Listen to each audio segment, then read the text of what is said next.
Assalamualaikum students, I am Nimsha Saher, your on-screen chemistry instructor from tutoria.pk. Students, start करते हैं chapter number 2 of our book that is S block elements. Students, आपके पास हमने chapter number 1 में periodic table को thoroughly discuss किया, तो I hope students कि आपके माइंड में आ गया होगा कि when it comes to S block elements we mean, यानी कि स्टूडेंट्स हमारा मतलब होता है कि हम डील कर रहे हैं ग्रुप 1A एंड 2A के साथ, यानी कि स्टूडेंट्स अल्किलाई और अल्कलीन अर्थ मेटल्स के साथ.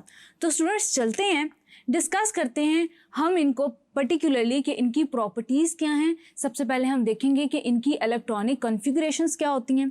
उसके अलावा स्टूडेंट्स हम ये देख रहे होंगे कि ये आपके पास नेचर में किस किस फॉर्म में एग्जिस्ट कर रही होती हैं, क्योंकि स्टूडेंट्स आपके पास जितने भी अल्किलाई और अल्कलीन अर्थ मेटल्स होते हैं स्टूडेंट्स, आप याद रखेंगे कि ये आपके पास इंडिविजुअल एलिमेंटल फॉर्म में बहुत कम एग्जिस्ट कर रहे होते हैं, यानी कि स्टूडेंट्स आपके पास ये मुख्तलिफ कंपाउंड्स की फॉर्म में एग्जिस्ट कर रहे होते हैं. Students later in the chapter हम डिस्कस करेंगे कि कौन से अल्किलायो और alkaline earth metals from the rest of the group different हैं. स्टूडेंट्स उसके अलावा हम ये देखेंगे कि केमिकल प्रॉपर्टीज़ में जो इनके कंपाउंड्स हैं वो कैसे वेरी कर रहे हैं. उसके अलावा फिर हम स्टूडेंट्स देखेंगे कि इनमें से कुछ ऐसे मेटल्स हैं जिनको हम कमर्शियली हम सेपरेट आउट करते हैं, प्योरीफाई करते हैं और प्रिपरेशन करते हैं हम कॉस्टिक सोडा की. Then students at the end हम इनके कुछ कंपाउंड्स की एग्रीकल्चरल और इंडस्ट्रियल एप्लीकेशंस को डिस्कस करेंगे. तो स्टूडेंट्स ये आपके पास ब्रीफ सा ओवरव्यू हो गया जिसमें मैंने आपको बताया कि हम क्या क्या इस चैप्टर में डिस्कस करने वाले हैं.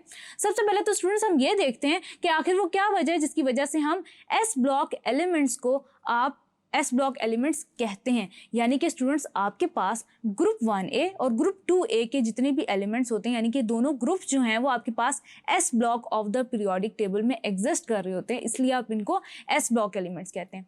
उसके अलावा स्टूडेंट्स आप एक और बात याद रखेंगे कि इनकी जो इलेक्ट्रॉनिक शेल कॉन्फ़िगरेशन है, अगर उसको देखा जाए तो इनकी वैलेंस शेल में अकॉर्डिंग टू, या अगर हम देखें तो स्टूडेंट्स आपके पास अल्किलाई मेटल्स में एस एलिमेंट्स में एस ब्लॉक एलिमेंट्स हम इनको इसलिए कहते हैं क्योंकि स्टूडेंट्स इनकी वैलेंस शेल में एक या दो इलेक्ट्रॉन्स प्रेजेंट होते हैं.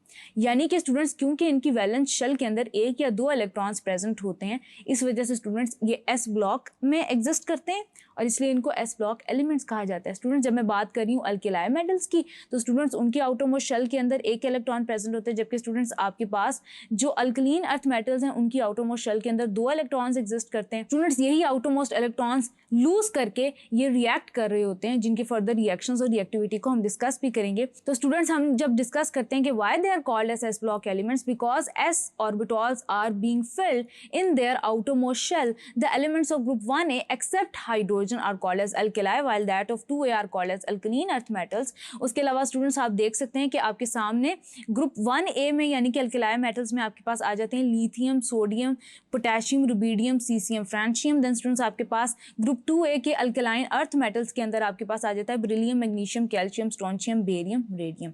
अब स्टूडेंट्स आपके पास अल्कलीन मेटल्स को अल्कली मेटल्स यानी कि ग्रुप 1A के एलिमेंट्स को आपके पास अल्कली मेटल्स इसलिए कहा जाता है क्योंकि स्टूडेंट्स आपके पास ये वाटर के अंदर बेसिक सॉल्यूशंस दे रहे होते हैं. यानी कि स्टूडेंट्स आपके पास ये बेसिक ऑक्साइड्स बनाते हैं जो कि स्टूडेंट्स आपके पास वाटर के साथ रिएक्ट करके बेसिक सॉल्यूशंस दे रही होती है. यानी कि स्टूडेंट्स आपके पास ये अल्कलीन सॉल्यूशंस की या अल्किलाई मेटल्स की क्योंकि सोर्स होते हैं, क्योंकि खुद अल्किलाई मेटल्स होते हैं, बेसिक सॉल्यूशंस देते हैं या अल्कलीन सॉल्यूशंस बनाते हैं वाटर के अंदर, इसलिए स्टूडेंट्स हम इनको कहते हैं अल्किलाई मेटल्स. जबकि स्टूडेंट्स अल्कलीन अर्थ मेटल्स क्योंकि अल्किलाई भी होते हैं नेचर, उसके अलावा स्टूडेंट्स ये अबंडेंटली आपकी अर्थ क्रस्ट के अंदर प्रेजेंट होते हैं, इसलिए आप इनको कहते हैं ग्रुप 2A के मेटल्स को आप कहते हैं अल्किलाइन अर्थ मेटल्स. आई होप कि स्टूडेंट्स आपको समझ आ गया होगा कि हम इनकी ओरिजिनल जो इनके जो नेम्स हैं वो इनके साथ क्यों रेफर कर रहे होते हैं, इनके जो फैमिली नेम्स हैं वो इनसे किस तरह से एसोसिएटेड हैं.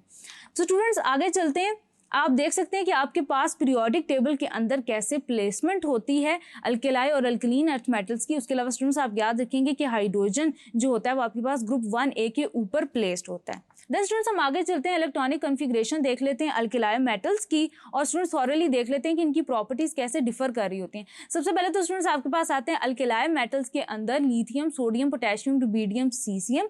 तो स्टूडेंट्स आपके पास एटॉमिक नंबर है, आप देखेंगे कि स्टूडेंट्स आपके पास जैसे जैसे एटॉमिक नंबर इंक्रीज होता चला जा रहा है। स्टूडेंट्स आप देखेंगे कि आपके पास साइज बढ़ता चला जा रहा है। जब साइज आपके पास बढ़ता चला जा रहा है, आप याद रखेंगे स्टूडेंट्स कि आपके पास आयनाइजेशन एनर्जी कम होती चली जा रही है। जैसे कि स्टूडेंट्स आप ट्रेंड्स अपने सामने देख सकते हैं कि लिथियम की जो आयनाइजेशन एनर्जी है वो सबसे ज़्यादा हाई है as compared to that of sodium, potassium, rubidium, caesium. Size increase होता चला जा रहा है।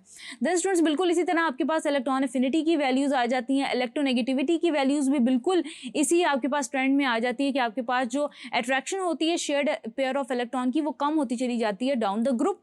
तो स्टूडेंट्स के अलावा आप एटॉमिक रेडियस देख सकते हैं कि आपके पास आहिस्ता आहिस्ता बढ़ता चला जा रहा है। उसके अलावा स्टूडेंट्स आप देखेंगे कि आपके पास मेल्टिंग पॉइंट डिक्रीज होता जा रहा है, बॉइलिंग पॉइंट भी आपके पास डिक्रीज होता चला जा रहा है, साइज ज़्यादा हो रहा है। स्टूडेंट्स तो आपके पास जो इंटरेक्शंस होते हैं या अट्रैक्शंस होती हैं वो कम होती चली जा रही होती हैं। डेंसिटी स्टूडेंट्स आप देख सकते हैं क्योंकि साइज ज़्यादा हो रहा है तो आपकी जो डेंसिटी होती है वो आपके साइज से रिलेट कर रही होती है, एटॉमिक नंबर से रिलेट कर रही होती है। तो स्टूडेंट्स क्या होगा कि आपकी डेंसिटी इंक्रीज होने के साथ साथ आपके जो एटॉमिक नंबर इंक्रीज होने के साथ साथ डेंसिटी भी इंक्रीज करेगी। उसके अलावा स्टूडेंट्स आप याद रखेंगे कि आपके पास हीट ऑफ हाइड्रेशन वो हीट होती है which is students usually absorbed और released when water molecule surround a particular ion। और स्टूडेंट्स आप याद रखेंगे कि ये एनर्जी पर्टिकुलरली एक्सोथर्मिक होती है, उतनी ज़्यादा रिलीज होती है जितना ज़्यादा आपके एलिमेंट का साइज स्मॉल होता है। स्टूडेंट्स यहाँ पे आप एक बात याद रखेंगे कि आपके पास lithium, sodium, potassium, rubidium, caesium ये हाईली इलेक्ट्रोपॉजिटिव होते हैं। इलेक्ट्रोपॉजिटिव होने का मतलब यह है कि स्टूडेंट्स ये आसानी से अपना आउटरमोस्ट या वैलेंस इलेक्ट्रॉन लूज कर लेते हैं। जितनी ज़्यादा कैपेबिलिटी होगी अपना आउटरमोस्ट इलेक्ट्रॉन लूज करने की उतना ज़्यादा इलेक्ट्रोपॉजिटिव बिहेवियर होगा। और स्टूडेंट्स आप याद रखेंगे कि डाउन द ग्रुप ये इलेक्ट्रोपॉजिटिविटी इंक्रीज होती चली जाएगी। उसके अलावा स्टूडेंट्स आप याद रखेंगे कि आपके पास जो सीसियम है वो सबसे ज़्यादा इलेक्ट्रोपॉजिटिव है in character in the whole periodic table, यानी कि सबसे ज़्यादा इसकी कैपेबिलिटी है to release the electron from the outermost shell. That is why it is the most electropositive element of the periodic table. Then students हमने discuss की electronic configuration of alkali metals. आगे हम चलते हैं, डिस्कस करते हैं electronic configuration of alkaline earth metals. Students आपके पास जो अल्कलीन अर्थ मेटल्स होते हैं इनके एटॉमिक नंबर आप देख सकते हैं कि 56 पे एंड होते हैं। उसके अलावा स्टूडेंट्स इलेक्ट्रॉनिक कॉन्फ़िगरेशन जब आप देखेंगे तो आउटरमोस्ट शेल के अंदर 2 इलेक्ट्रॉन्स होते हैं। उसके अलावा स्टूडेंट्स जब 2 इलेक्ट्रॉन्स ये अटेन कर लेते हैं तो ये nearest stable noble gas configuration जब वो अचीव कर लेते हैं इनको लूज करके। तो स्टूडेंट्स आपके पास जो इनका पर्टिकुलर केटाइन बन रहा होता है वो +2 स्टेट का होता है। उसके अलावा स्टूडेंट्स आपके पास ये आयनिक होते हैं इन कैरेक्टर, यानी कि आपके पास ये आयनिक सॉलिड्स बना रहे होते हैं। देन स्टूडेंट्स आप इनकी आयनाइजेशन एनर्जी देखेंगे तो वही ट्रेंड्स है आपके पास जैसा आपके पास अल्कली मेटल्स की केस में था। अल्कलीन अर्थ मेटल्स की भी स्टूडेंट्स आपके पास ionisation energies down the group decrease हो रही होती हैं। क्यों? क्योंकि साइज इंक्रीज हो रहा होता है। बिल्कुल इसी तरह इलेक्ट्रॉन एफिनिटी है, इलेक्ट्रोनेगेटिविटी है, एटॉमिक रेडियस भी इंक्रीज होता चला जा रहा है और ये ट्रेंड रेगुलरली फॉलो हो रहा है। देन स्टूडेंट्स आपके पास मेल्टिंग और बॉइलिंग पॉइंट्स हैं। बेरिलियम के लिए ये कुछ ज़्यादा हैं जबकि आपके पास मैग्नीशियम, कैल्शियम, स्ट्रोंशियम, बेरियम के लिए ये कम है। उसके अलावा स्टूडेंट्स डेंसिटी है, डेंसिटी भी बिल्कुल वैसे ही है इन कैरेक्टर, यानी कि आपका एटॉमिक नंबर इंक्रीज होता चला जा रहा है तो डेंसिटी भी ज़्यादा होती चली जा रही है। हीट ऑफ हाइड्रेशन की वैल्यूज़ भी स्टूडेंट्स आपके पास डाउन द ग्रुप डिक्रीज हो रही है क्योंकि जितना ज़्यादा साइज बड़ा होगा आपके पास जो हीट ऑफ हाइड्रेशन होगी वो कम होती चली जाएगी।